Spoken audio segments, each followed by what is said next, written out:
প্রিয় দর্শক, আজকে আপনাদের দেখাবো কিভাবে চীন, জাপান কিংবা আমাদের দেশীয় ফ্যাক্টরিগুলোতে গুটখা তৈরি করা হয়। অনেকেই গুটখা খেতে পছন্দ করেন, আবার কেউ কেউ এটিকে অত্যন্ত ক্ষতিকর বলে মনে করেন।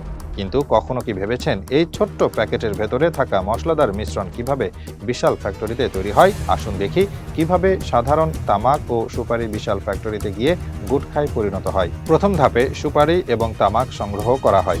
গুটখার প্রধান উপাদান হলো সুপারি, তামাক, চুন এবং বিভিন্ন মশলা। সুপারি সাধারণত দক্ষিণ এশিয়া ও দক্ষিণ পূর্ব এশিয়ায় প্রচুর জন্মায়, যা গুটখা উৎপাদনকারী কোম্পানিগুলো সরাসরি কৃষকদের কাছ থেকে কিনে নেয়। এরপর সুপারিগুলো কাটা ও শুকানো হয়। বিশাল বিশাল কাটার মেশিন ব্যবহার করে সুপারিগুলোকে ছোট ছোট টুকরো করা হয়, যাতে তা সহজে শুকানো যায়। এরপর এগুলো বিশেষ শুকানোর চেম্বারে পাঠানো হয়, যেখানে গরম বাতাসের মাধ্যমে আর্দ্রতা কমানো হয়। তামাকের ক্ষেত্রেও একই প্রক্রিয়া অনুসরণ করা হয়। এটি প্রথমে নির্দিষ্টভাবে শুকিয়ে তারপর গুঁড়ো করা হয়, যাতে এটি সহজেই মিশ্রিত করা যায়। অনেক উন্নত ফ্যাক্টরিতে ফার্মেন্টেশন বা গাজন প্রক্রিয়া ব্যবহার করা হয়, যা তামাকের স্বাদ আরও তীব্র করে তোলে।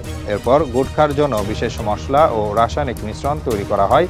সাধারণত গুটখায় চুন, ক্যাটেকু, মিষ্টি সুগন্ধি উপাদান, কৃত্রিম স্বাদ এবং কিছু ক্ষেত্রে নিকোটিন ও অন্যান্য রাসায়নিক মেশানো হয়, যা এটি আরও নেশা জাতীয় করে তোলে। এরপর এই সব উপাদান বিশাল মিক্সিং মেশিনে একসঙ্গে মেশানো হয়। স্বয়ংক্রিয় মেশিনের মাধ্যমে সুপারি, তামাক এবং মশলাগুলো একদম নিখুঁতভাবে একত্রিত করা হয়, যাতে প্রতিটি গুটখার স্বাদ সমান হয়। এরপর গুটখার মিশ্রণ শুকানো ও প্যাকেজিং এর ধাপে যায়। আধুনিক গুটখা ফ্যাক্টরিতে মিশ্রণটি একদম সুনির্দিষ্ট পরিমাণে ছোট ছোট প্যাকেটে ভরা হয় এবং প্রতিটি প্যাকেটের মুখ সিল করে দেওয়া হয়, যাতে এটি বাতাস ও আর্দ্রতা থেকে সুরক্ষিত থাকে। সব ঠিক থাকলে প্যাকেটগুলো বাজারে পাঠানো হয়, যেখানে থেকে মানুষ এটি কিনে ব্যবহার করে।